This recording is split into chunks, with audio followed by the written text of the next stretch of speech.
Okay, hello everyone. I was on mute, which gave people a few seconds to join, so that's fine. Thank you for joining us for today's webinar titled Morocco-Israel Normalization, Implications for International Law, Regional Peace, and US Policy. My name is Tamara Kharoub. I'm the Assistant Executive Director and Senior Research Fellow at Arab Center, Washington, DC. I'm pleased to welcome you all to this panel discussion focusing on the implications of the recent normalization agreement between Morocco and Israel and US recognition of Moroccan sovereignty over Western Sahara. As many of you know, on December 10th, President Trump announced that Israel and Morocco have agreed to normalize relations. Trump also said that he signed a proclamation recognizing Morocco's sovereignty over Western Sahara in an apparent quid pro quo. And this so-called peace deal makes Morocco the fourth Arab country to formalize ties with Israel outside the framework of the 2002 Arab Peace Initiative. This came after the United Arab Emirates and Bahrain signed the Abraham Accords at the White House in September, and after Sudan agreed to normalize relations in October, I believe, in exchange for US ending its designation as a state sponsor of terrorism. The case of Morocco is rather unique in this context, in that both Morocco and Israel are occupying powers, illegally occupying land and subjugating its peoples. And yet this time the Palestinian Authority's response has been mostly silence. Today, Arab Center Washington, DC sought to organize this conversation to explore this latest episode of normalization with Israel and its implications for a number of issues, including Palestinian statehood, regional dynamics, the significance of this US recognition of Morocco's sovereignty over Western Sahara, the impact on human rights and international law and order, and generally peace and justice and security in the region, as well as the future of US policy there. To discuss all of these issues, we are fortunate to have four excellent experts who have taken the time to be with us today to share their insights and analyses. Thanks to all four of you for joining in. I will briefly introduce the panelists in speaking order before we start the discussion. Intisar Fakir is Fellow and Editor-in-Chief of SADA and the Middle East Program at the Carnegie Endowment for International Peace. Alison McManus is the Research Director at the Freedom Initiative. Youssef Munayir is, the speaking order, okay. Stephen Zunes is Professor of Politics and International Studies at the University of San Francisco. And Youssef Munayir is Senior Non-Resident Fellow with us at Arab Center, Washington, DC. Thanks to all of you for being with us today. Before I turn to the speakers, I would like to remind the viewers that you can send your questions anytime during the discussion. You can use the Q&A portal here, the feature on the Zoom platform. And if you're watching on our website, you can send your questions by email to events@arabcenterdc.org. Again, that's events@arabcenterdc.org. Please identify yourself and indicate to whom your question is addressed, if any. And we will try to take as many questions as we can in the time we have. And now we will start our discussion. We'll get right to it. For those not familiar with our format, I will give each of our speakers about up to 15 minutes to present their remarks, and then we'll get to address your questions. First up, we have Intisar, who will focus on the Moroccan perspective and domestic issues in this regard. Intisar, go ahead. Thanks, Tamara. I thought maybe we can start and just kind of explain a little bit what are Morocco's motivations in this regard here. And I think it's important to remind everyone of just how crucial and all-consuming the Western Sahara conflict is for Moroccan foreign policy. It's a very important consideration in the country's international relations, What has changed right now with the White House announcement of December 10th is that the US acknowledges Morocco's claim of sovereignty in the Western Sahara, essentially in exchange for Moroccan normalization of relations with Israel. And just very briefly, by way of background, the Western Sahara conflict pits Morocco's territorial claims against those of the Polisario, which represents the Sahrawi Arab Democratic Republic. The conflict, at least between the two, has been ongoing since 1975, when Morocco annexed the Western Sahara ahead of Spanish withdrawal. The area used to be a Spanish colony, of course. Throughout the year, the UN has been the main negotiating mechanism on this conflict. And over the years, various attempts to find a solution has stalled, largely because of disagreements about the referendum, essentially a vote that would allow the population, the local population, to determine the future of their land. You know, whether it becomes independent, whether it becomes autonomous or integrated within Morocco. And from the perspective of Moroccan foreign policy establishment, the deal really is a tremendous win in that it allows the kingdom to essentially check a couple of boxes. And let me just explain what I mean by that. First, the monarchy has spent years and untold amounts of money lobbying branches of the US government, as they do with other governments, for this very thing, recognition of their sovereignty claims over the territory.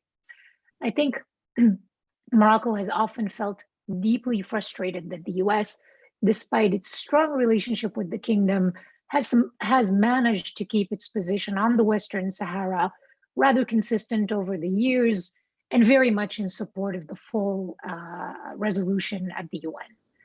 So for Morocco, this is the most prized recognition that Morocco has gotten. It comes after the UAE one in early November. The UAE opened the consulate in Ayoun. Bahrain followed just a few days ago. And of course, a number of smaller African nations had already opened consulates in Ayoun. This was the result, again, of very sort of, heavy and concerted lobbying over the years, particularly since Morocco returned to the African Union in 2016, which it coincidentally left over basically growing diplomatic support for the Polisario and for the Sahrawi Republic in the African Union.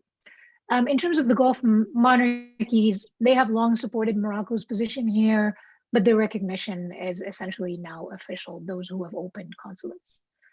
So while the issue is still very much unresolved, much of the international community, like Europe, still does not recognize Morocco's claims, but the US recognition essentially gives Morocco's control of the area and its use of the resources legitimacy.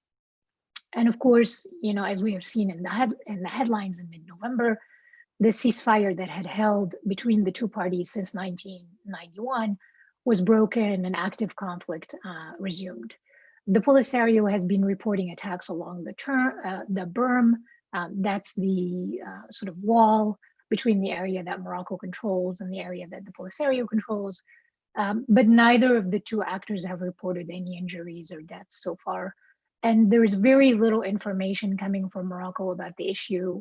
Morocco controls very, very tightly access to the area anyway. And right now, access has been even that much more controlled for journalists and people trying to essentially figure out what's going on. The confrontation between the two sides was because of the standoff about the Gagarat crossing. And it really has allowed Morocco to gain control over the crossing point. I think it was a few days after fighting started, the Moroccan government announced that they were able to secure the area and that they now control the crossing. And this has been, the UN has been fairly quiet on the issue. The UN special envoy post has been vacant for nearly a year and a half since Horst Kohler resigned. So the timing has here played to Morocco's favor, and not just in terms of the UN special envoy post being empty, but of course also in terms of public opinion essentially being focused a lot more on the global pandemic crisis. And I think also the timing of this deal is advantageous given that it was done in the last few weeks of the Trump administration. This big announcement was made in a way that allows the administration to gain what it wanted to gain for Israel without having to sort of deal with any blowback or the outcome in terms of relationship with European partners or relations with Algeria or the UN, or essentially anyone who's involved in the issue. To address the question of U.S.-Moroccan relations, as you asked, in terms of the Sahara conflict, and sort of Morocco's relationship with the Trump administration, at the beginning of the Trump administration, the Moroccan government, restructured its lobbying team, relying more on Republican actors to find, pathways to the new administration. They kicked up their lobbying efforts. For the Trump White House, at least initially, Morocco and even the Western Sahara didn't really appear to crack their priority list. However, by the time John Bolton became National Security Advisor, Morocco was beginning to get worried about his involvement because of his involvement in the issue, and they viewed him as a supporter of the Polisario Front, and they were very concerned that he would push them on the referendum question, which by this point, Morocco has completely taken off the table. After his appointment, when Morocco's concern about John Bolton was rising, I sort of remember thinking, well, surely, he has bigger concerns to worry about than the Western Sahara, but needless to say, it was an issue that he very much felt he could make headway on, and progress was made, just not in the direction that he had in mind. Now that the deal is made, in terms of the deal itself, as I have pointed out right after the deal was announced, this really does put the US in a tough spot. For a long time, the US, as I mentioned, has been able to separate its relationship with the monarchy and, their standing on the Western Sahara issue. But, now the ability to kind of separate those two issues is gone, and these issues are essentially inextricably linked. And I think for the incoming administration, if they decide to backtrack on this, they're going to have to consider what this is going to do to the bilateral relationship with Morocco. The relationship has an economic and, even more importantly, a security aspect that's key for US security engagement in North Africa and the Sahel. Just sort of one quick episode that we might kind of recall here is under the Obama administration, the US had pushed for MINURSO, which is the UN peacekeeping mission in Morocco, that was also supposed to be preparing for a referendum. They had pushed for it to have a human rights monitoring component. Nothing came of the motion, and it was, again, because of Morocco's lobbying and support within the UN, but Morocco was very displeased, and relations, particularly the security cooperation, was hampered. And rumors are that it took a lot of reassurances at the highest level to get the relationship back on track. So this is something for the incoming administration to consider. Of course, looking at the challenges, domestic and international context that they're going to be tackling, and given what the Biden campaign had said about keeping their engagement in the Middle East, especially North Africa, limited, I don't see that this is something that they would want to take on right away, at least initially. But it will remain to be seen what happens when once they're in office. So that's in terms of U.S.-Moroccan relations. In terms of the region itself, there's been some analysts that have been essentially warning that this could increase stability or create more regional conflict. It certainly can, but again, I sort of feel like the chances of that are pretty unlikely. It is neither in Morocco nor Algeria's advantage to have an all-out conflict or even escalate and sort of antagonize each other further. Each of these governments is facing tense situations at home due to the economic situation, the impact of the pandemic. In Algeria, certainly the Hirak movement, for well over a year called for a wholesale reform of the political system. In Morocco as well, there is a lot of opposition to the monarchy's very heavy crackdown on dissent and on freedom of expression. So the reasons for them not to destabilize themselves domestically and regionally are stronger than sort of reasons for them to escalate the issue. I've also been asked, do you think the Polisario, now that it's back to fighting with Morocco, do you think they could escalate? And the answer for me to that question, it really depends on what the Algerian military decides to do next. Do they decide to maintain the same level of support for the Polisario as a way to curb Morocco's gain from this recent recognition? Again, if they escalating, as I just said, or uh, wouldn't really be in either Morocco or Algeria's advantage. The other option for Algeria is to limit their support to the Polisario. This is quite unlikely given that the military's higher echelons are generals who either fought in or sort of still remember the 1963 border war with Morocco. So, it remains to be seen kind of which direction the Algerian military is going to take the next steps.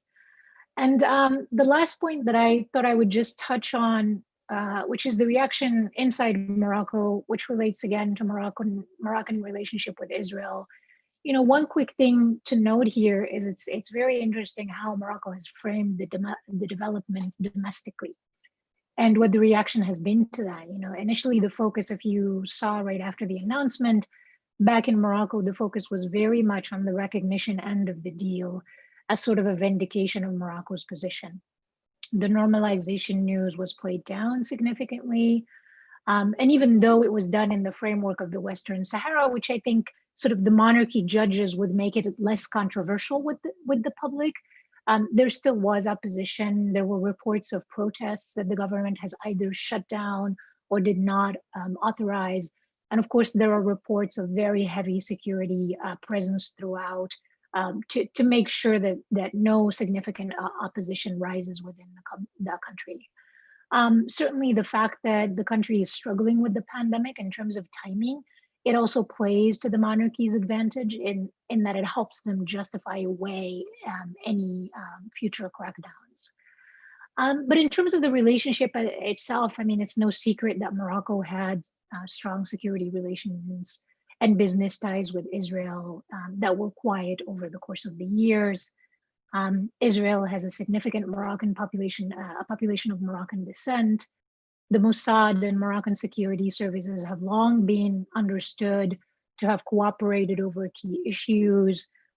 There was recently a detailed article in the New York Times about the extent and really the horrifying details of that cooperation, if anyone is interested in taking a close look at that. So given the domestic sentiment about the relationship, I think we're going to have, things are, at least probably from the monarchy's perspective, they're going to want to play things a little kind of slowly.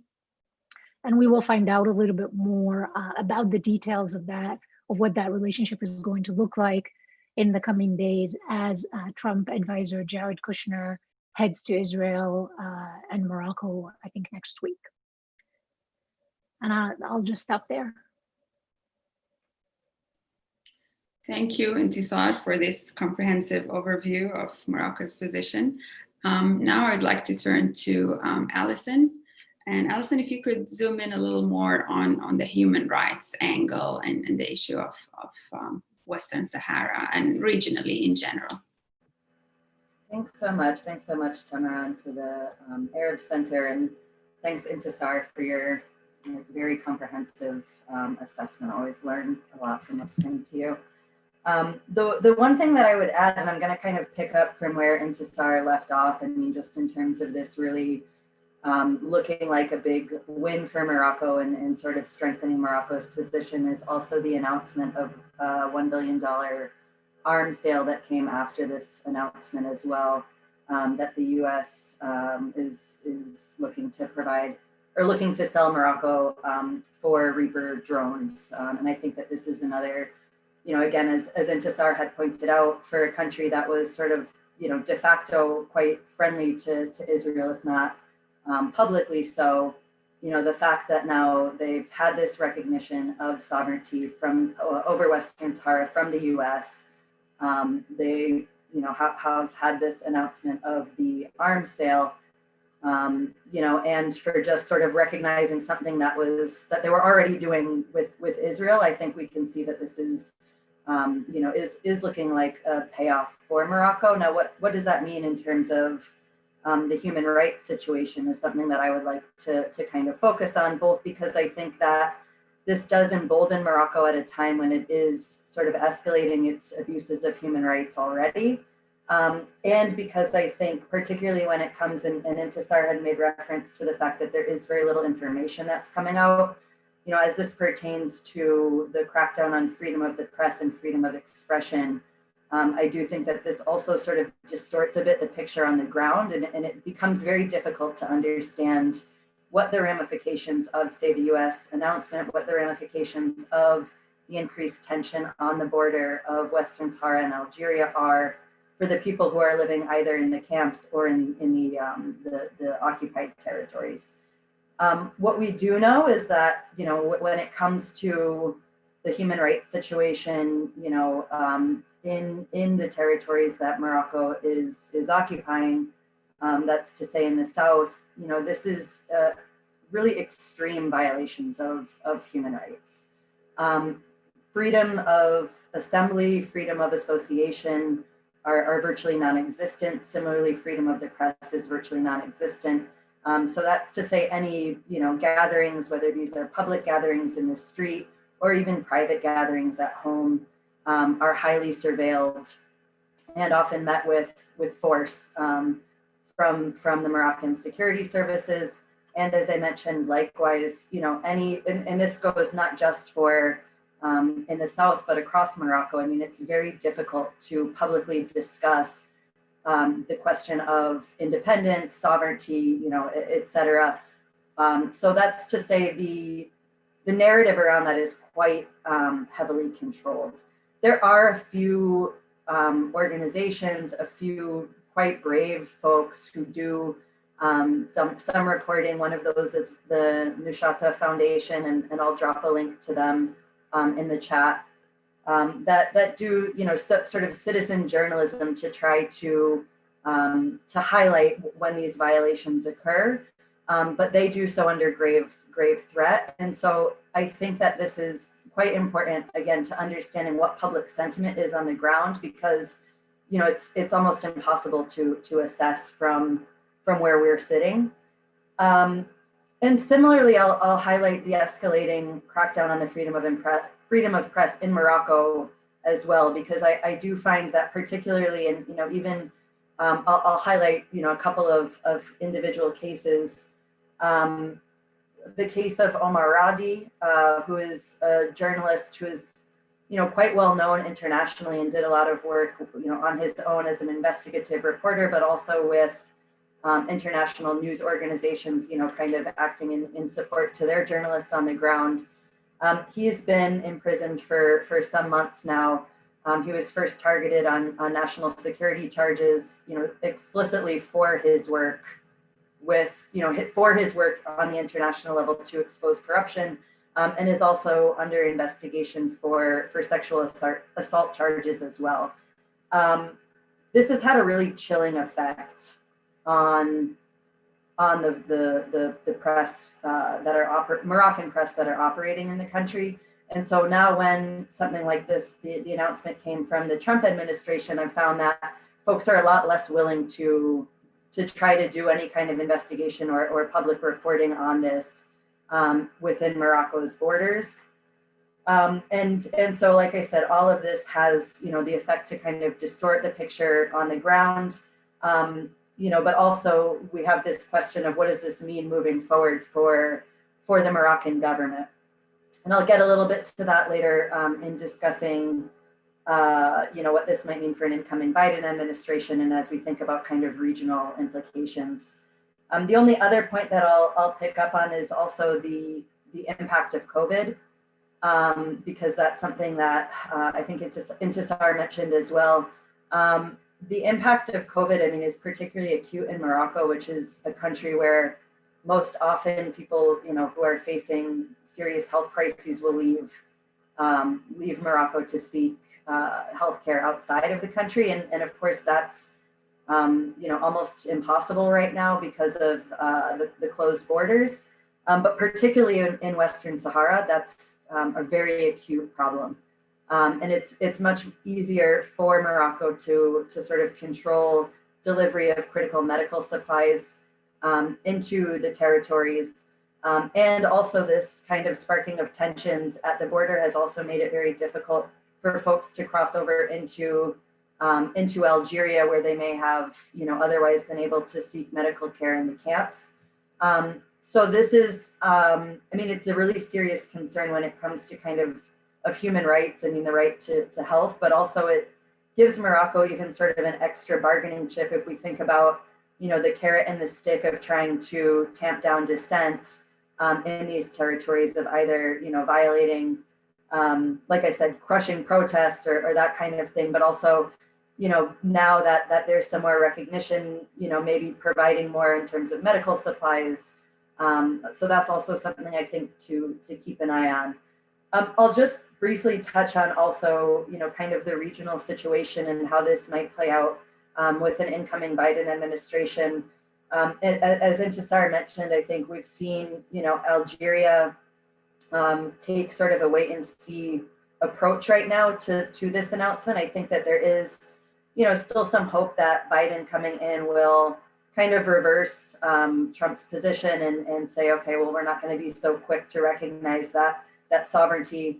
And I think that that's something that Algeria and the Polisario are maybe hoping for before, they make any decision as to whether or not to escalate. But I'd also agree with Intisar that I do think it puts the Biden administration in a very difficult position. We know that Biden's somebody who came out, on the campaign trail and said, no blank checks for authoritarian governments. We know that he's somebody who has, in kind of seeing who he's appointed, Antony Blinken as Secretary of State and Jake Sullivan in his national security role, that human rights, and sort of repairing the U.S. position when vis-a-vis international law is something that the administration wants to, present an image of. However, where is Morocco going to fit in when we know that, we do understand that they're going to want to take on this relationship with Saudi Arabia as a key priority. We also know that, kind of being a firmer when it comes to Egypt is also going to be a priority for this administration. So I think it's a big question as to whether or not they would also be looking to sort of, make headaches with Morocco as well, if it's easy enough to just kind of, continue business as usual and maybe make this a lesser priority. So I do think that that's going to be, and I'm really interested in hearing the other panelists' views on what that might look like, because to me, that's very much still an open question as to, where the Biden administration is going to fall on this Moroccan Western Sahara issue. I'll leave my comments there, and I'm really looking forward to hearing from the other panelists and from the audience. Thanks so much. Thank you, Allison. And next we have Stephen. If you could focus a little bit more on what this means for international law and order, and US policy as well in the future. If you could unmute your microphone, please, first. Thank you very much, and both for inviting me and also for addressing this, because this Western Sahara has not gotten the attention it's deserved in many circles, including those that focus on the Middle East and North Africa. But it also is something, of course, that is very important, even those who are not regional specialists, but those who are concerned about international law in general. Trump's proclamation is in directly counter to a series of United Nations Security Council resolutions and a landmark World Court ruling calling for a self-determination. Now Trump had previously broken a precedent by recognizing Israel's illegal annexation of Syria's Golan Heights and implying recognition of greater East Jerusalem as well. But this US recognition is of the annexion of an entire country, which has been recognized as an independent state by no less than 80 nations at one time or another. And so it's a particularly dangerous precedent. And as with his earlier recognition of Israel's conquest, Trump is effectively renouncing the longstanding international legal principles in favor of the right of conquest. And since Western Sahara is a full member state of the African Union, Trump is essentially endorsing the conquest of one recognized African state by another. It was a prohibition of such territorial conquests that were enshrined in the UN Charter, which the United States insisted it had to uphold in launching the Gulf War in 1991, reversing Iraq's conquest of Kuwait. Just in that case, you had a powerful Arab state with dubious historical claims on the smaller country to its south, taking it over, and the US said, no, this cannot stand. But now we're saying, oh, if it's an ally, it's okay. Now Trump, cites Morocco's autonomy plan as quote, the only basis for a just and lasting solution, even though it falls far short of the international legal definition of autonomy. And it's questionable in a whole number of areas. It's rather vague, and how much autonomy would the people would actually have, and it was, in effect, it's continuing the occupation. I mean, we know what's happened when authoritarian states have said they would grant autonomy. We think of Ethiopia and Eritrea and Serbia and Kosovo. Those didn't turn out so well. the autonomy was revoked, and there are wars, and it's been really awful. But the main thing is that just Morocco's record on keeping its promises is not great. It's a very centralized state. It's hard to imagine them really allowing for that kind of a genuine autonomy.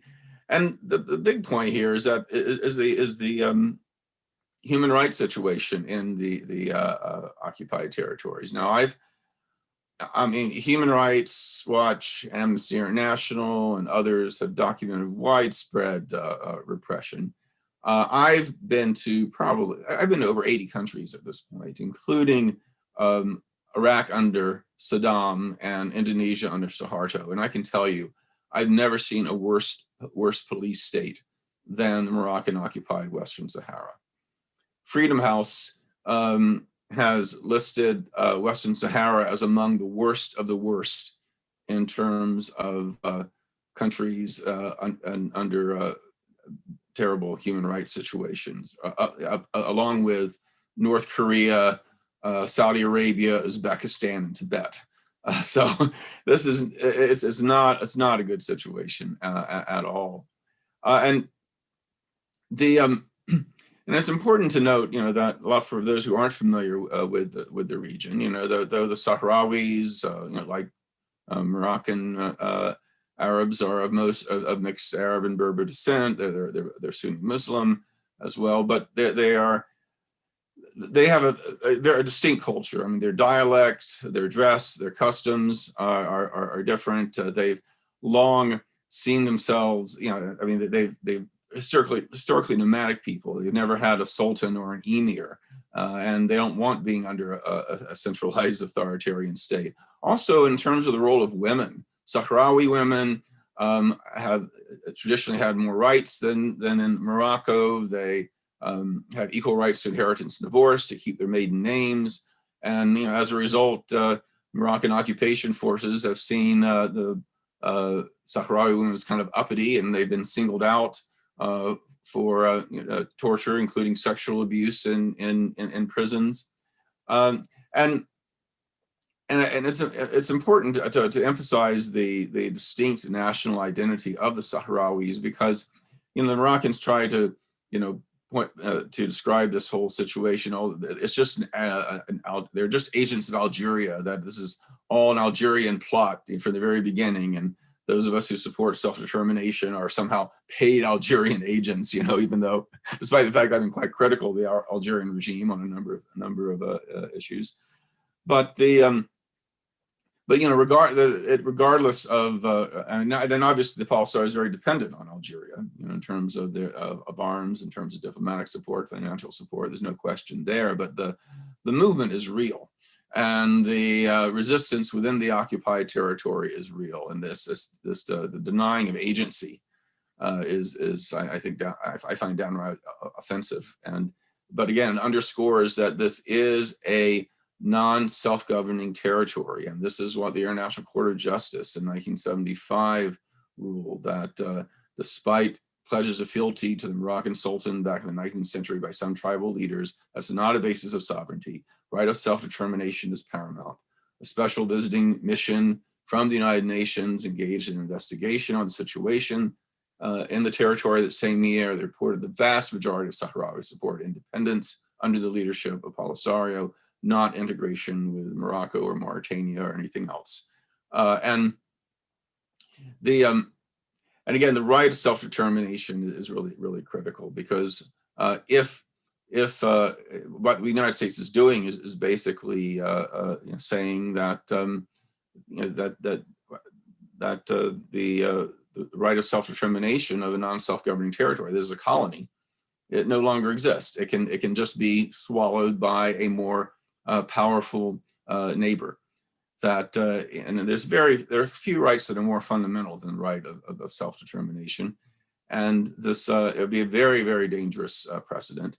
And one reason the African Union has been so strongly in support of self-determination is that in the founding of the Organization for African Unity and its successor, the African Union, they've underscored that no matter how arbitrary colonial boundaries may have been, that no country can unilaterally try to change them, for the obvious reason that if a country thought they could get away with it, there'd be countries invading each other all over the place. I mean, the whole regional order would break down, and of course this is a very dangerous precedent in terms of Palestine, because with the United States recognizing Morocco's annexation of Western Sahara. Again, what is stopping then the United States from recognizing the annexation of large swaths of the West Bank? And so these are the concerns, and it's interesting that and another implication, unfortunately, of the annexation with the within hours of Trump's announcement, the decision to sell at least 4 sophisticated large aerial drones to Morocco implies a new escalation U.S. support for a counterinsurgency war. I mean, there are some U.S. law, although unfortunately this has not been enforced uniformly, prohibits the U.S. from supporting, providing arms to country and engage in acts of aggression, such as invading and occupying their neighbors. But now in the eyes of Washington, this is not an occupation, this is not an invasion, this is not an act of aggression, this is fighting an internal rebellion. This is a civil war, in effect, by a secessionist group. And so that could justify a more dramatic escalation in U.S. support, and should the war indeed escalate. And I mean, and as with Israel and Palestine, it's not like the U.S. has taken a very strong principled position up until now. The U.S. has sort of, had a position of neutrality, let the two sides work it out among themselves, ignoring the gross asymmetry in power between the occupier and the occupied, but also the fact that in terms of international law, and again, the right of self-determination is paramount. And again, if the people of Western Sahara voted in a free and fair referendum that they wanted to be part of Morocco under their autonomy plan or whatever, they would certainly have the right to do that. But it has to be up to them. It has to be a decision by the Sahrawi population. It can't be something that Morocco can impose by military force, or that the President of the United States can recognize at the stroke of a pen. And I want to reiterate the dilemma that this puts Biden in, because this was a quid pro quo. If Biden rescinds the recognition, which he certainly could do, then Morocco would very likely pull out of its recognition of Israel. And so Biden is going to be under pressure from pro-Israel elements not to do that. And again, it's probably not going to be a big priority for him, given everything that's going on both internationally and domestically. And I think that's why it's really important to push push Biden on this, to make it an issue. And I think of and the one good thing is that we've seen a number of members of Congress from across the political spectrum, from liberals like Patrick Leahy and Senator from Vermont, Democratic Senator from Vermont, and Minnesota Democratic Representative Betty McCollum speaking out against it, but also more conservative members who are very strongly in support of the Israeli government, such as Eliot Engel, the outgoing head of the House Foreign Relations Committee, and Senator James Inhofe, the right-wing Republican senator from Oklahoma. And when I think about what can really help Western Sahara in the long term, I don't think the armed struggle is going to get very far, unfortunately. I mean, well, legally, the Sahrawis have a right to armed struggle, given they are, a non-self-governing territory under foreign belligerent occupation. I can't see a military victory as a realistic scenario at this point. The nonviolent resistance in the occupied territory, led by Aminatu Haidar, a wonderful woman who's won a series of human rights awards, has been nominated multiple times for the Nobel Peace Prize. Very impressive, but again, when Moroccan settlers outnumber the indigenous population 3 to 1 at this point, nonviolent struggle, as great as it is probably not going to succeed as well. With France, and depending on the administration, the United Nations, the United States blocking the UN Security Council from enforcing its resolutions, there's not a lot of hope there. And the bilateral relationship talks, again, given the asymmetry in power, can't get very far. Well, what I'm describing here is a situation very similar to East Timor. What happened in East Timor was that global civil society mobilized. Global civil society mobilized and got the British and the Australians, Canadians, and the United States, essentially shamed them into ending their support for the Indonesian occupation, which ultimately resulted in allowing a referendum. And of course, the East Timorese chose independence. So I think really that is the only hope we have at this point, is mobilizing global society. There is already a BDS campaign targeting the Moroccan occupation of Western Sahara in Europe and some other countries. I think those who support BDS in Palestine, it'd be great if they could join forces on this. I don't think it would weaken the Palestinian movement. In fact, it might strengthen it, so they could get around this idea of, why are you singling out the world's only Jewish state? I said, no, this is not about singling out Israel. This is singling out the only 2 countries in the world that are recognized as occupying an entire other nation. We're just doing this to enforce this international law, what World War II was fought about, what the UN Charter was about, that no country can expand its territory by force, and that every non-self-governing territory has the right to national self-determination. Thank you, Stephen. And this is a good transition to our last speaker, Yusuf, who will focus on the issue of Palestine. And with this, 4th episode of normalization and recognition of sovereignty over an occupied territory means for the Palestinian question, Palestinian statehood, and Palestinian rights in general. Yusuf? Thank you all, and good morning to everyone tuning in. I want to cover sort of four main points on this. Just kind of talking about this trend of normalization now, as Tamara noted, this is now the fourth Arab country in recent months to take this step, and to think a little bit about where this trend is going and where it comes from. I also want to touch on the specific impact of Morocco's normalization agreement on Palestinians and on the Palestinian argument in the international forum, and why it's important. Palestine-Morocco relations, and what impact this will have on that, as well as what it might mean for relations between the Palestinians and the United States moving forward. On this question of the normalization trend, I think we have now seen four Arab countries in recent months, take what has been a pretty unprecedented series of steps to announce normalization with Israel. And I think, it's important to understand sort of where this is coming from to get a sense of where it will go moving forward. And I think it really comes from a couple of different places.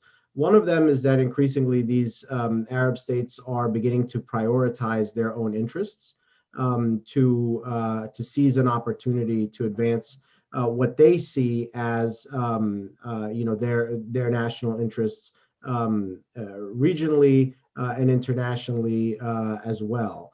And I think this is a calculation that is made because of two different things that are taking place at the same time, very importantly.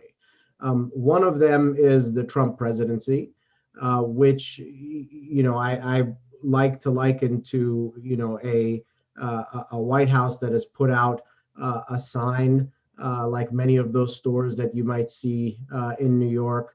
A store closing soon on January 20th. Everything must go.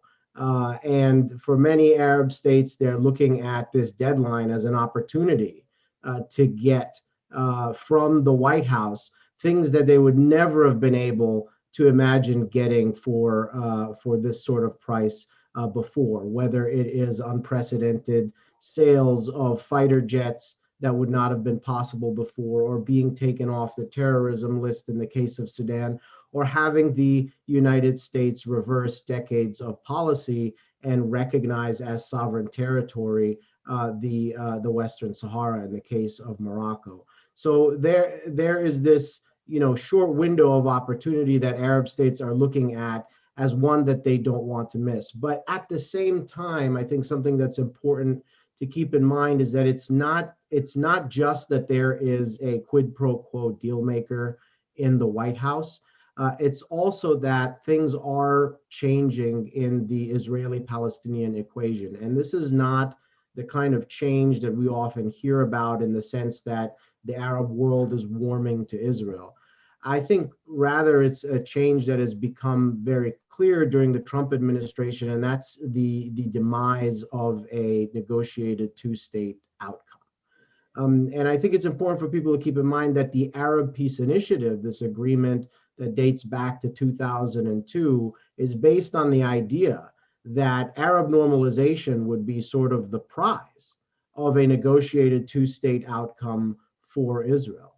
And if there is a growing understanding that goal is either no longer achievable, and I think that's become a consensus among most, or so far away that it's not something that's going to be achievable in the lifetime of most people. And this is happening concurrently with a rare opportunity to make a deal with the White House. Why not pursue your national interest? And I think that's where a number of these countries are coming from and seeing opportunities now because the opportunity, the reward of normalization no longer applies for a deal that is not possible with an Israeli-Palestinian two-state agreement. So I think, will we continue to see more of these before January 20th? I think it's very possible. And I think there will be other states that are going to be looking at that deadline and seeing a chance to maximize their interests that may not be possible again for many years, perhaps ever. Looking at the specific impact of this normalization agreement, I think it's important to mention, and others have here, that Morocco and Israel have had very deep ties over the years, even if they have not been very public ties. It's important to keep in mind that there are nearly 1 million Israelis that have a Moroccan heritage, either as immigrants themselves from Morocco or descendants of immigrants from Morocco. This makes Moroccan Israelis the largest group of Israelis after those who've come from Russia, the former Soviet Union. Those ties are real. And in many ways, Morocco, while it is geographically further away from Israel and Palestine than some of the countries in the Gulf, in terms of these interests, it's actually far closer. And for this reason, I think, and for many of the others that have been mentioned in terms of sort of the historic relationship in terms of security coordination between the Moroccan government and the Israelis, and also the very real and deep history of the Jewish community being part of the social fabric in Morocco for many years. The Moroccans have had a closer relationship with the Israelis, even if it has not been a public one. All that being said, this normalization agreement, I think, hurts the Palestinians in many ways more than the other ones. And that's precisely because of the precedents that it creates or breaks when it comes to international law and international norms. With the recognition of the Western Sahara as sovereign Moroccan territory by the United States, this, of course, weakens an international norm against occupation, around which essentially the entire PLO foreign policy argument is built around in their bilateral relations. So this is extremely dangerous. Yes, we have seen that norm be weakened historically through US policy, through the failure of the United States to stand up for it, through the Trump administration's recognition of the Golan Heights as sovereign Israeli territory, as was mentioned as well. But this is, once again, another blow to that norm. And I think what is perhaps more devastating is that it's an Arab country. And so that in a sense, this is an Arab stamp of legitimacy on the weakening of this norm, which does, I think, important damage to the Palestinian argument and hands propaganda points to the Israelis. And secondly, it legitimizes this idea that might is right, and this notion that if you hold the territory long enough, somehow it becomes yours. And we've heard a lot of this from the Trump administration in particular. It's not really about international law, it's about just recognizing reality, right? This is sort of the way it is, and we're just recognizing reality, and we need to move forward on this basis. But of course, we know that if one state is stronger than the other and impose its will over time, it can create a certain reality without too much trouble. And so this ultimately ends up legitimizing this principle of might is right, which we know what kind of damage that can do, in international relations. As far as Palestine-Morocco relations are concerned, I think the Moroccans have obviously tried to message internally around the Western Sahara and the recognition of sovereignty primarily, and to really minimize the normalization with Israel. That's done, of course, for internal reasons and to sort of minimize dissent and contestation, but also done for outward-facing purposes as well. The Moroccans emphasized the phone call that took place between the king and Mahmoud Abbas as well, in which he sort of reaffirmed his commitment to the Palestinian position. It's odd, though, that they can make that argument while at the same time undercutting these very important international norms upon which the Palestinian argument relies. But nonetheless, this has sort of been the public-facing Moroccan response to the Palestinians. We continue to stand with you in your struggle for statehood and so on. In terms of the Palestinian response to that, it's been far more muted than the Palestinian response to the steps taken by the UAE and Bahrain earlier on. I think that's due to a couple of different reasons. First, the UAE and Bahrain really were the ones who sort of broke the ice here. And I think, as I mentioned earlier, there's more of a sort of a rationale for Moroccan-Israeli relations, given the deeper interests and ties that actually bring the populations together than there is between Bahrain and the UAE, which I think Palestinians saw as largely motivated by an effort to spite Palestinians or whatever it may be. I think there's also been a growing realization among the Palestinian leadership that they're going to have to find a way to maintain relationships with all of these Arab countries nonetheless. And we've seen, even after some of the very, very pointed language that followed the normalization of UAE, Bahrain, Israel relations, including the Palestinian president saying that these countries were stabbing Palestinians in the back, so on. The PLO ambassadors to the UAE and Bahrain returned to those countries quietly in November. So I think there's a recognition among the Palestinians that there are costs to burning these bridges, and that they're going to have to find ways to maintain them despite these normalization agreements. What does this all mean for U.S.-Palestine relations? Well, I think there are some challenges that this is going to present for the Biden administration that was noted by a number of people already. But it has less to do, I think, with Palestine and more to do with what the United States' position is going to be on these questions internationally.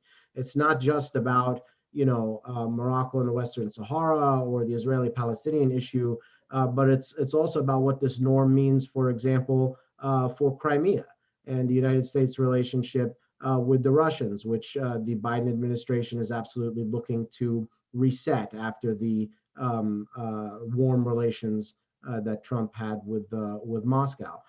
So I think we shouldn't underestimate the kind of propaganda points this also gives to Moscow at the same time in their international claims around Crimea, and that's something that a Biden administration is going to have to deal with as well in international forums.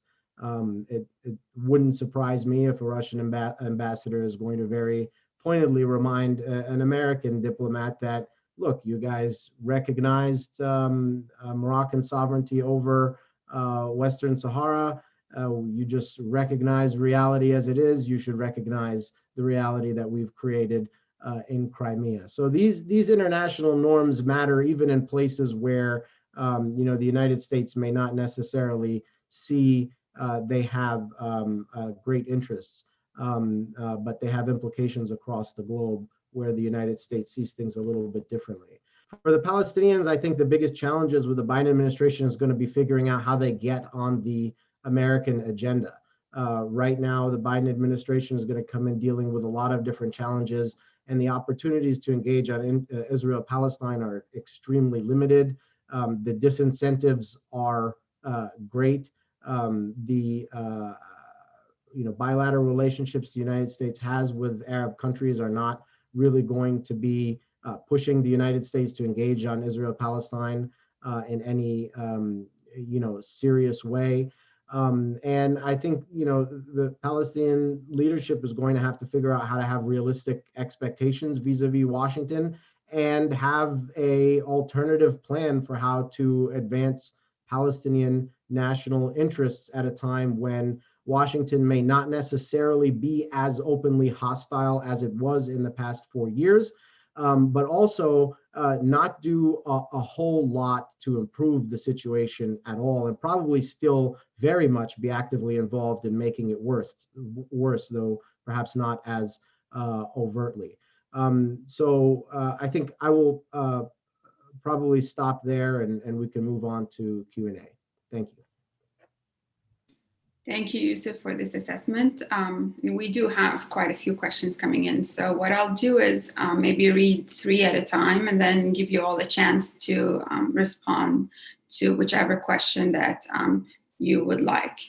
Some of these questions, I think our speakers have already addressed briefly, but if you want to elaborate on those, please feel free to do that.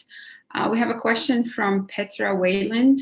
She's asking what is the official position of the African Union on this. And I think Stephen has talked about this briefly, but if you could elaborate a little bit on the African Union's position towards this specific proclamation by the US. We have a question from Brian Menard asking about would this recognition of Moroccan sovereignty over Western Sahara pose in terms of diplomatic precedent for other territorial annexations around the world. And I think Yusuf talked about Crimea a little bit, and the question here is also referring to Taiwan and a few other places. So if you want to elaborate on those. And the last one I would present has to do with Morocco's view of annexation in general and how that is what that means for peace for the Palestinians and the relationship between Morocco and the Palestinian leadership. I think Yusuf addressed that a little bit, but this issue of annexation, I think, might be a little interesting to focus on. Feel free to answer any of those questions. If you want to start, Stephen, we can start with you.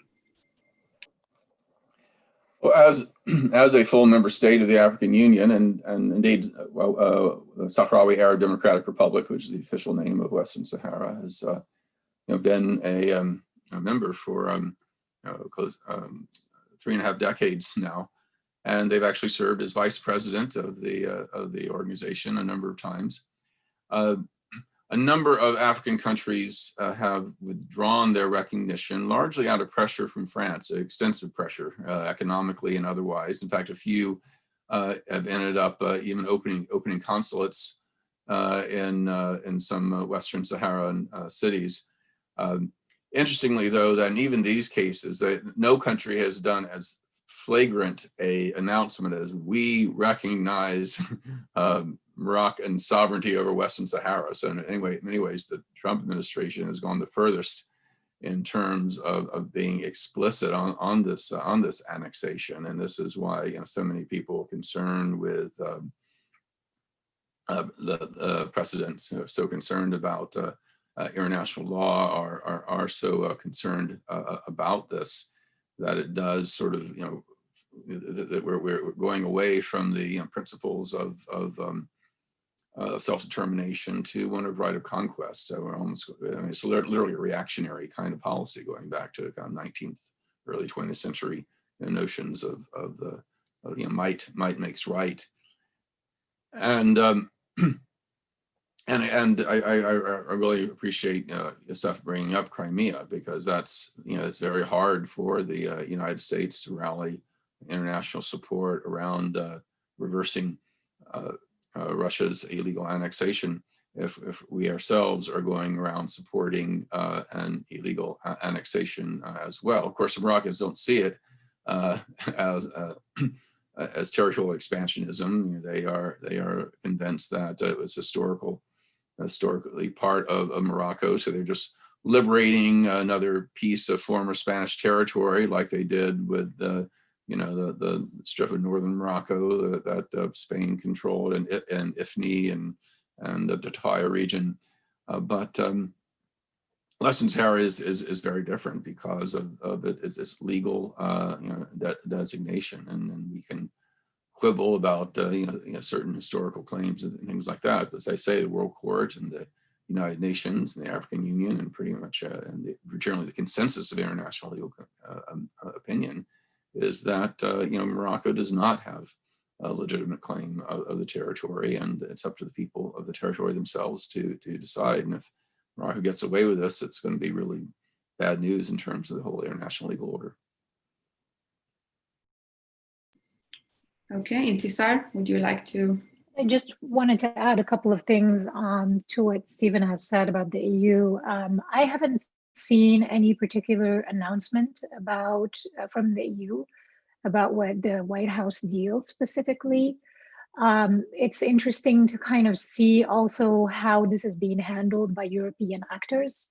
None of them have specifically condemned what the US has done. In fact, a lot of them have essentially spoken in favor of Morocco's recognition, or pardon me, Morocco's normalization of relations with Israel, and they have kind of been silent on the other end of it.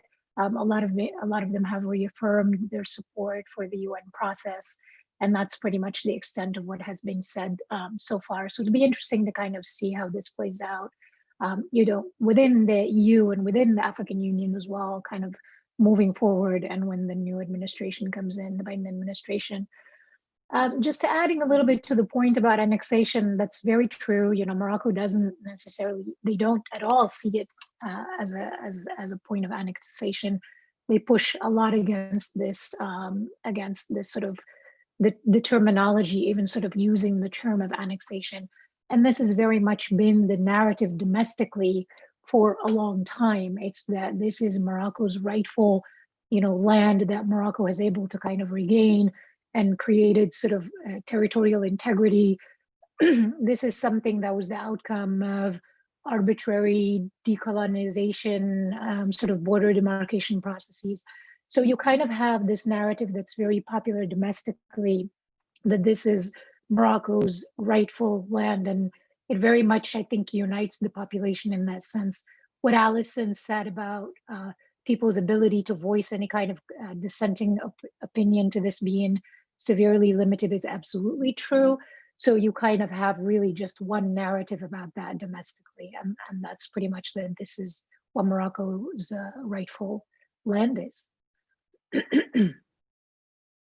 Alison, would you like to add to this? Yeah, I mean, I don't have too much more to add, but maybe just some further thoughts to the sort of second and third questions, and building from what Stephen and Intisar said is, the international law is quite clear on the issue of Western Sahara, but as we know, international law is quite a fragile thing, and it really depends on, there are no mechanisms of force, to enforce it, and so it really depends on, states buying into that. And I think this is something that we've seen, throughout the Trump administration, but it's not unique to the Trump administration. This kind of disdain for the international law, or picking and choosing, where it applies. And I think the more that that's done, the more that the principles of the law are eroded.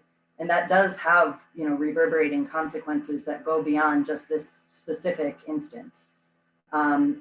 So again, I think it's, we'll see where the Biden administration kind of picks that up, but I don't see this as something that's just, a decision that's limited to Western Sahara. Yusuf, is there anything you'd like to add to this? Okay. So we have a lot of questions, so I think I might just ask 5 at a time now, and then do another round of responses. We have a couple of questions from Karim Abdelmajid. The questions are a little bit more technical about Western Sahara. What would become of the liberated, I'm reading here, liberated parts of the territory in Western Sahara controlled by the Polisario after the Trump recognition? And the other question has to do with the status of the Sahrawi population of the territory vis-a-vis the US government. It's a long question. I apologize that we don't have time to read the whole thing, but I'm trying to get the gist of it. We have a question from Masoud Malouf. How do you think the recognition by Trump of Western Sahara under Moroccan sovereignty will affect the incoming Biden administration's foreign policy toward this part of the world. In general, I believe. We have a question from Hakam Takash. It's regarding the Israeli Jews of Moroccan descent and whether the Israeli demand for compensation of their property and displacement has been resolved as part of this agreement. And we have a question whether Biden can reverse this recognition of Moroccan sovereignty over Western Sahara. And just to relate it to that, I would like to include a question that we got from a media activist, Mahmoud Limadel. I think I'm just butchering that name, but this is a media activist from Western Sahara who's listing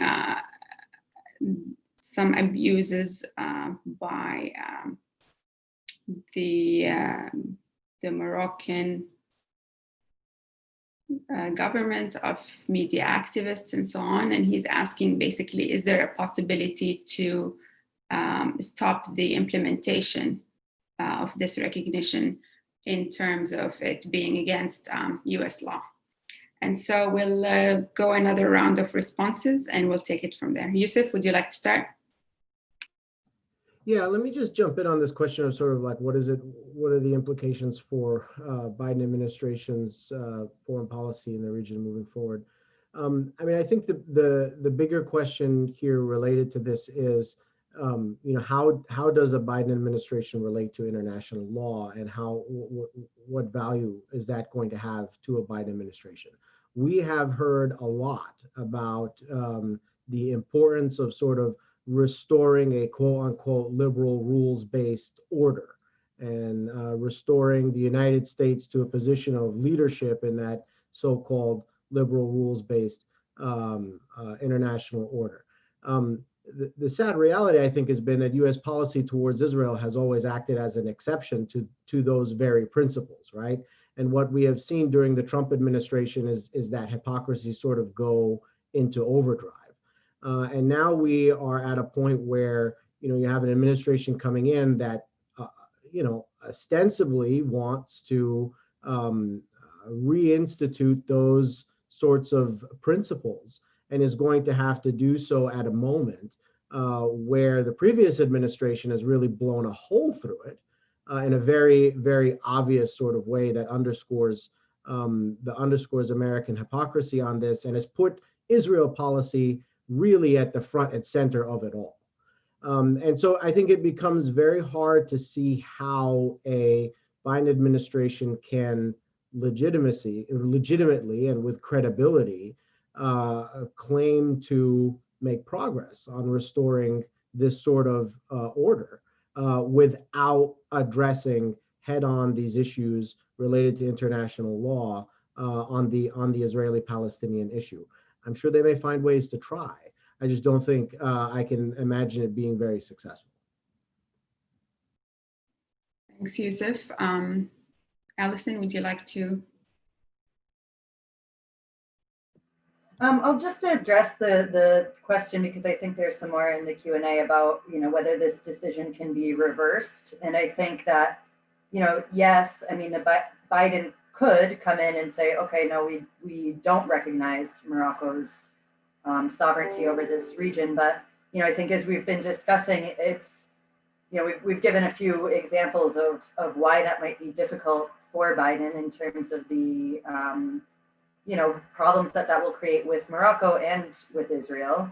And at the end of the day, Morocco sees that it has this sovereignty, and it's interpreted, lines from UN resolutions. It's interpreted any kind of international recognition of this simply as more credence to its claims. And so I think that there's a concern, should a Biden administration, let's say they do come in and say, we're reversing this decision, Morocco is still going to, we can't kind of put the cat back in the bag in terms of how this has empowered Morocco in its claims.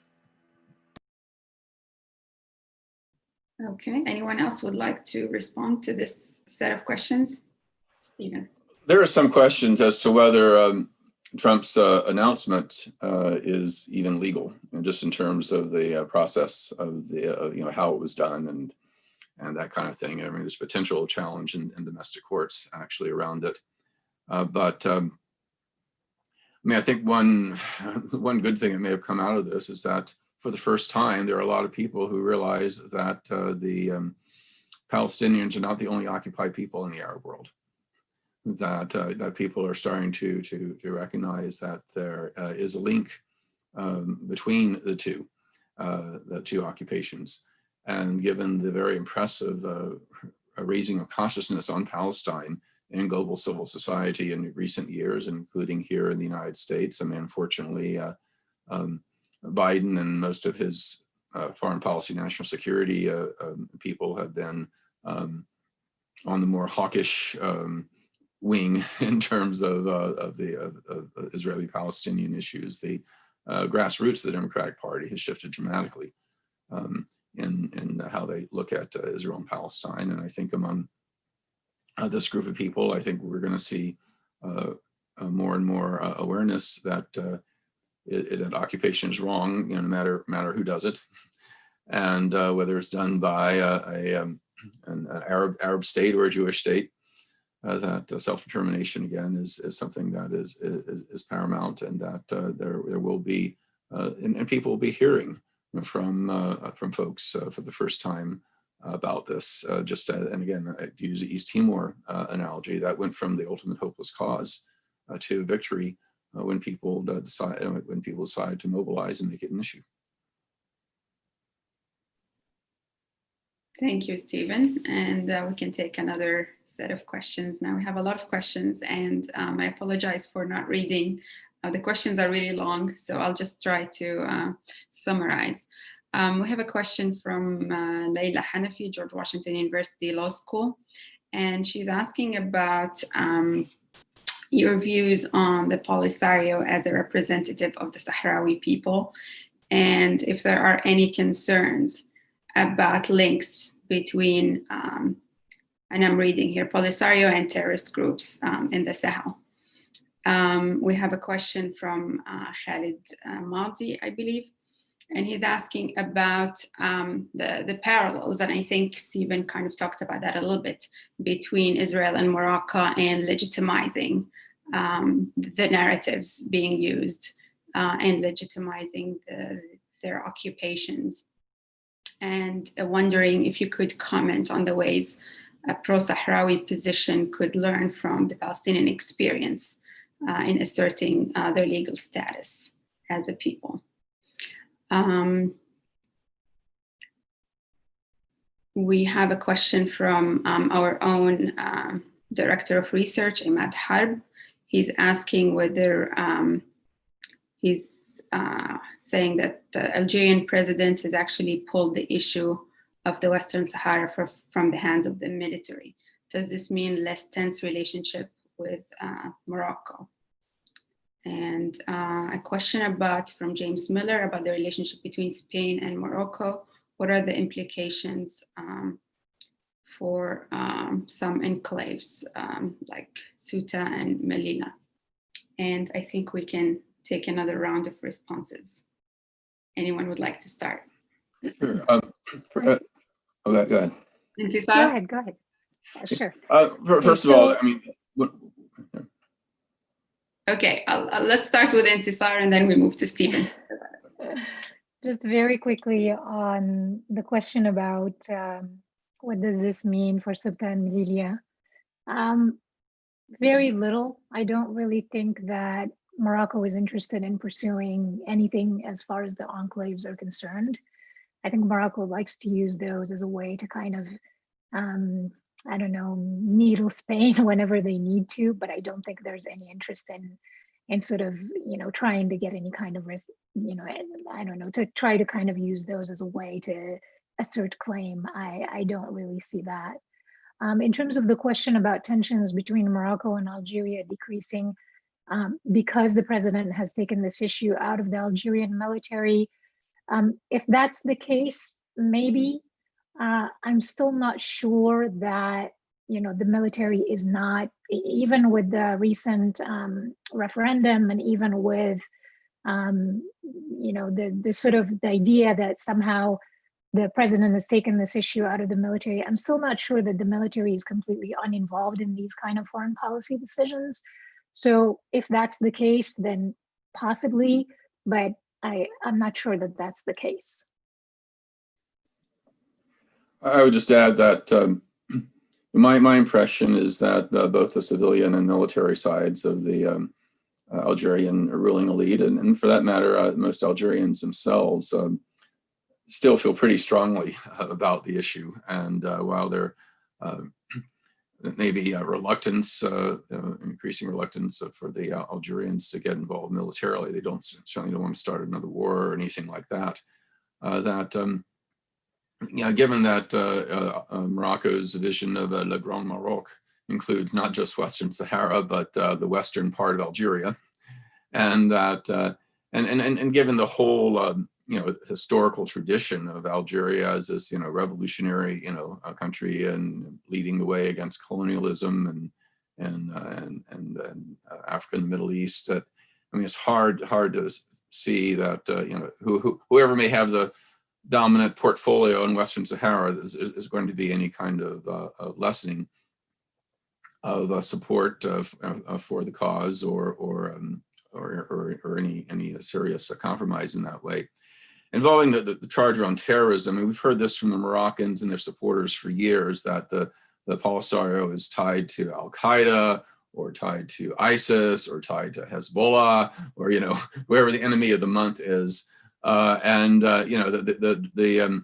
The idea that the Algerian military, which has been ruthless in its suppression of Salafist extremists, would allow the Polisario, whose camps, where the headquarters of the Polisario and the camps are in a Algerian military zone around Tindouf in Western Algeria, where the Algerian military has full control. The idea that they would allow or tolerate in any way cooperation between the Polisario and some of these Salafist extremists is just ridiculous.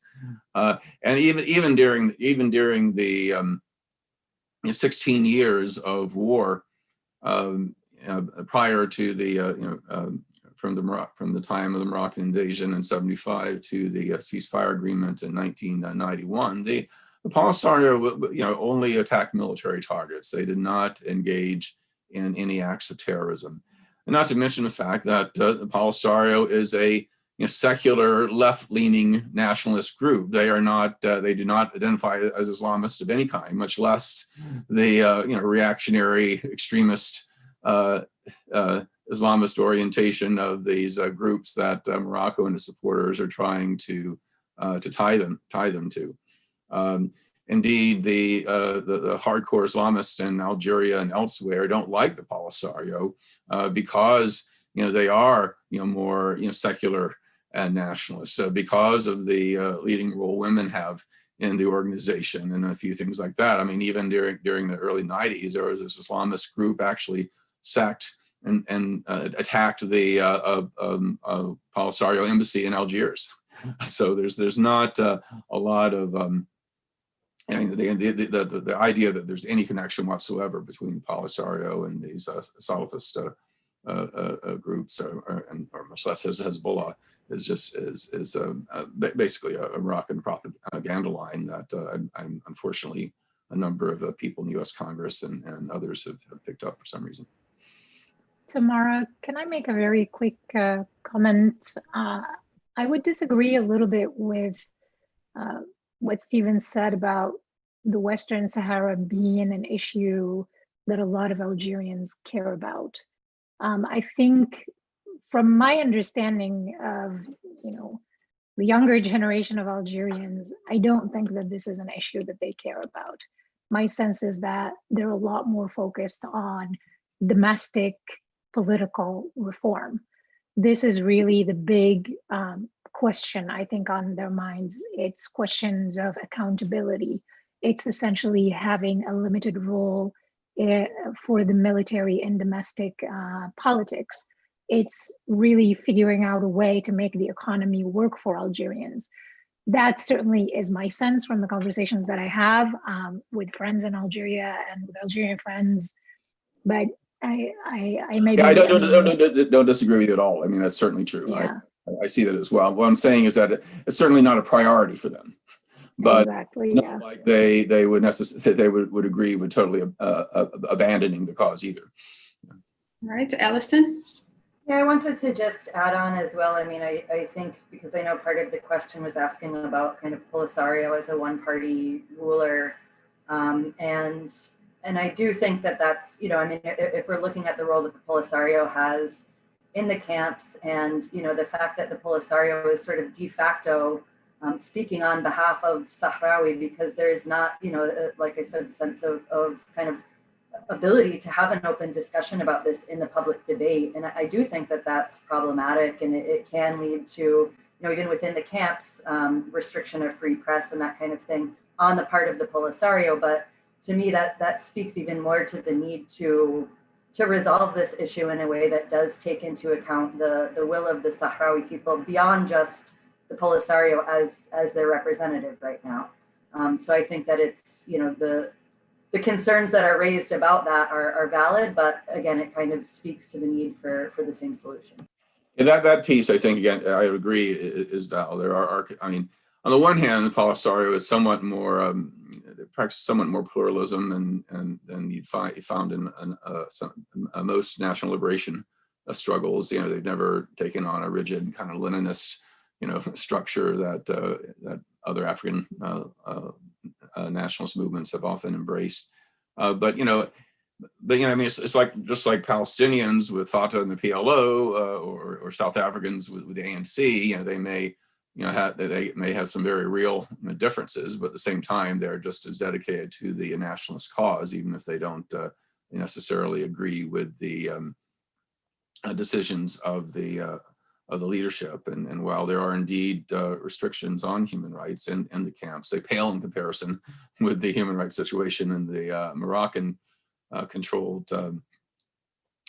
territories. And so, yeah, you'll definitely find some, you know, plenty of griping about certain specifics about the Polisario, but that hardly means that they are, you know, any less determined to support the struggle for liberating their territory and having self-determination.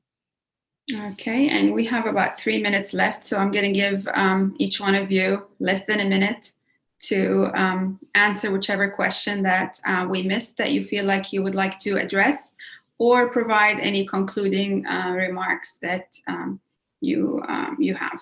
And we'll start with Yusuf. No. Go ahead, Yusuf. I don't have a whole lot more to add. I would just sort of, the points that I would emphasize is that I do think that this normalization agreement is unique, is different than the other Arab ones, precisely because of the precedents it creates. And I think that is something that will have implications for US policy and also for Palestinian policy moving forward. Thank you, Yusuf. And next we'll turn to Intisar. Yeah, I don't really have a whole lot to add either. I would just sort of, I guess maybe one thing to mention is that, you know, this is, while this may be a diplomatic victory for Morocco, at least in the short term, you know, there's certainly a lot of challenges within the area that Morocco controls of the Western Sahara. There's a lot of, there really is sort of a kind of a tense social situation in that area. There's a lot of grievances about, you know, poor management, the way that, you know, in the issues of inequality, there was a lot of anger about human rights violations and things like that. And I think that even though Morocco has kind of scored this victory, these are issues that they're going to have to at least domestically address. Stephen? Bill Lawrence had a question about enforcing UN resolutions and the World Court decision around self-determination. I mean, if the United Nations took took the Western Sahara question from Chapter 6, where it's been under the UN Charter, Chapter 7, then there would be enforcement mechanisms, including sanctions and other kinds of pressures, which the United Nations, of course, has used in some other countries when they have forcibly tried to expand their territory. The main problem, France has been the main obstacle in terms of their strong support for Morocco, but the United States as well. Daniel Patrick Moynihan, who was our ambassador to the United Nations in 1975 at the time of Morocco's takeover of Western Sahara and Indonesia's takeover of East Timor 6 weeks later, stated in his autobiography that, quote, the United States, I should mention the United States voted with the rest of the Security Council and deploring the takeovers, calling for self-determination, withdrawal of foreign forces, etc. But Moynihan said in his autobiography, the task given to me by the State Department was to make the United Nations as ineffectual as possible in dealing with these matters. I took upon this assignment with no inconsiderable success, end quote. In other words, the United States didn't want to go on record supporting this kind of aggression, but we weren't going to do anything about it. We were going to be able to get away with it. And what Trump has done basically is that we're no longer pretending to not support this kind of irredentism, this illegal expansion, by force. And that's why, again, the U.S. policy has been problematic from the very beginning. But as has been with Israel and Palestine. But as with Israel and Palestine, the Trump administration is taking it to a whole new level by trying to put some kind of legal facade over illegal actions. Thank you. And Allison, if you'd like to give final remarks. Well, I feel very honored to have the last word here, but I'll actually just pick up on something that Stephen had said during his initial remarks, that I think that global civil society does have a role to play here, and this is a moment where there's increased attention on the issue of Western Sahara, but there's been many folks for decades who have been doing a lot of work, whether that's kind of in the scholarly and academic realm of international law, or in the human rights realm within the territories, in the camps, and outside. It often troubles me that, a lot of times the sort of Western Sahara issues are divorced from those of the wider Arab region or sort of wider, issues of occupation, decolonization, et cetera. And I think this is certainly a moment to think about how to sort of develop more synergies with some of these movements. Thank you, Allison. And with that, we've reached the end of our discussion for today. On behalf of Arab Center Washington, D.C., I would like to thank all of you, our speakers, Yusuf, Allison, Intisar, and Stephen, for your time and your insightful contributions and for being with us today. I would like to thank our audience who joined us for the last hour and a half. Please keep in touch. I invite you to visit our website, arabcenterdc.org, and follow our work. And we look forward to seeing you at our future events. Thank you, everyone.